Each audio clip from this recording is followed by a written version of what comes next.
Please protect the people, প্রধান বিচারপতির কাছে উনি বলেন। প্রোটেক্ট দ্য পিপল 2011 সাল থেকে 2025 সাল 26 সাল পর্যন্ত উনি কি করলেন?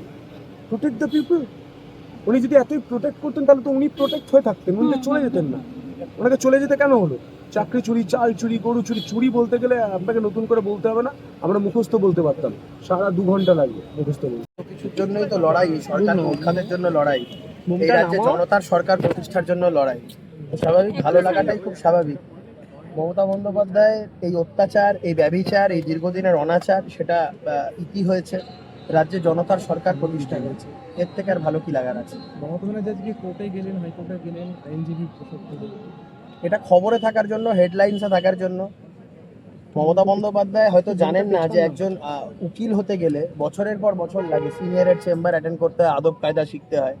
গাউন পরে, কোট পরে আর গলায় ব্যান্ড পরে অ্যাডভোকেট হওয়া যায় না। লজ্জাবোধ থাকতো তাহলে ভোট পরবর্তী হিংসার মামলা করতে, এরকম নাটকবাজি করতে হাইকোর্টে ছুটতেন না।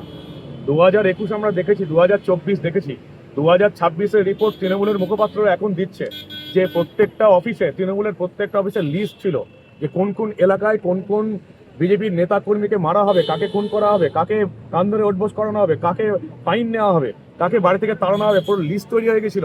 4 তারিখের ভোটের ফল যদি তৃণমূলের অনুকূলে যেত তাহলে অন্তত 300 মানুষের লাশ পড়ে যেত। এটা তো তৃণমূলের মুখপাত্ররা বলছে। আর 2021-এ কি হয়েছে আমরা দেখেছি।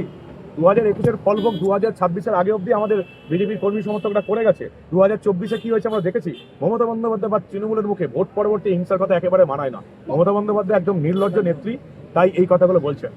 আমাদের সরকারের আমলে আমাদের দলের সভাপতি শ্রমিক ভট্টাচার্য পরিষ্কার বলে দিয়েছেন শান্তি বজায় রাখতে হবে।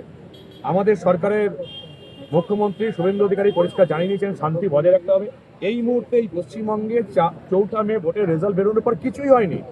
শুধুমাত্র কয়েকটা জেলায়, কয়েকটা জায়গায় তৃণমূলের কোনো নেতার বাড়িতে তালা পড়েছে বা কোনো তৃণমূলের অফিসে তালা পড়েছে, সেই তালাগুলো তার পরের দিন খোলা হয়েছে।